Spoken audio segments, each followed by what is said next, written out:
अध्यक्ष महोदय, 2025 जून पुरवणी मागण्यांवर बोलण्यासाठी मी ते उभा आहे.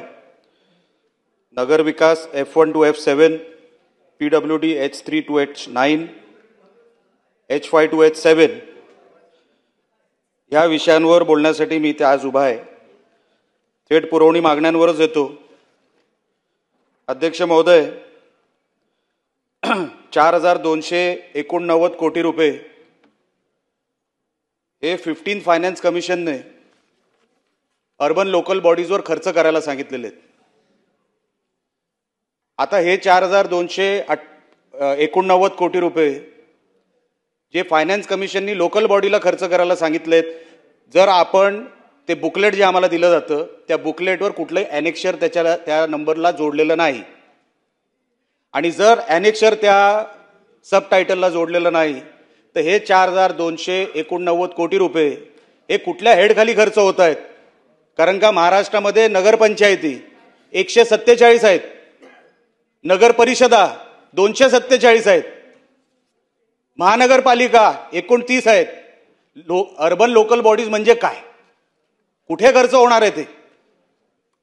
आणि म्हणून माझी विनंती आहे अध्यक्ष महोदय, ह्यावर आम्हाला ती माहिती मिळावी. कारण का 4000 जर आपण 289 कोटी रुपये जर मोजले आणि एवढ्या सगळ्या नगरपालिका, एवढ्या सगळ्या नगरपंचायती, एवढ्या सगळ्या नगर परिषदा हे जर आपण तळागाळापर्यंत जर हे पैसे पोहोचवायला गेलो तर किती मिळणार आहेत आपल्याला?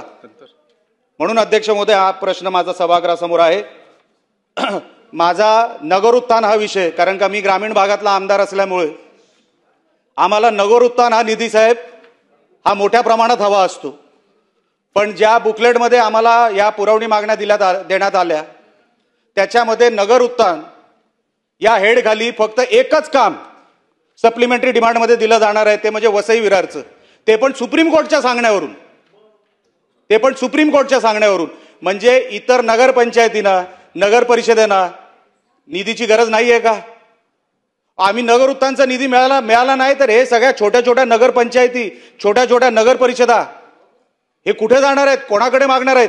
मग तुम्ही आम्हाला सांगताय अमृत अभियान भाग 2 जी केंद्र सरकारची स्पॉन्सर्डची योजना आहे, त्या नगरपंचायतींना आपण पैसे देणार आहोत 989 कोटी रुपये. साहेब, अध्यक्ष महोदय, 989 कोटी रुपये तुम्ही डिवाइड करा 147 नगरपंचायतींशी. प्रत्येक नगरपंचायतीला अध्यक्ष महोदय 6 कोटी पण धड मिळत नाही. मग ही केंद्र सरकारची योजना, केंद्र सरकार आणि त्याच्यामध्ये स्टेट गव्हर्नमेंट भागीदार, आणि तुम्ही ही एकच नगरपंचायतीना, कारण का माझ्या मतदारसंघामध्ये एक नगरपंचायत येते आणि एक नगर परिषद येते. या महाराष्ट्रामध्ये 247 नगर परिषदा आहेत, 147 नगरपंचायती आहेत. आपण मेट्रोवर खर्च करतोय नगर विकास खात्याखाली, आपण मुंबई रेल्वेवर खर्च करतोय. अध्यक्ष महोदय, मग ग्रामीण भागामध्ये आम्हाला पैशाची गरज नाहीये का नगर विकास खात्याची? अहो, नगण्य काहीतरी पैसे आम्हाला मिळतात आमच्या तिकडच्या नगरपंचायतींना, आम्ही कोणाकडे जाऊन मागायचं? फुल टाइम आमच्याकडे, ज्याचा उल्लेख पुरवणी मागण्यांमध्ये आहे, फुल टाइम आमच्याकडे नगर रचनाकार मागच्या 10 वर्षापासून नाहीये. 2015 ते 2025 आमच्याकडे नगर रचनाकार नाहीये, आणि सप्लिमेंटरी डिमांडमध्ये 17.82 कोटी रुपये नगर रचनाकारांची ऑफिसेस बनवण्यासाठी आपण देतोय. म्हणजे हे कुठले ऑफिसेस बनणार आहेत? हे महानगरांचे. मग आमच्या तिकडच्या माणसांनी काय कोणाचं घोडं मारलंय? आमच्या तिकडचे ऑफिसेस कधी होणार? 2015 पासून 2025 पर्यंत आमच्याकडे नगर रचनाकार नाही. आम्ही कोणाकडे मागणार आहात? अध्यक्ष महोदय, आपण जसं मी तुम्हाला सांगितलं, मुंबई मेट्रोसाठी आपण सबऑर्डिनेट डेटचे पैसे देतोय, सबऑर्डिनेट कर्ज देतोय, पण ग्रामीण भागाच्या नगरपंचायतींसाठी आणि नगर परिषदांसाठी अध्यक्ष महोदय आपण त्यांच्यावरती कधी लक्ष देणार आहोत, हा माझा सभागृहासमोर प्रश्न आहे.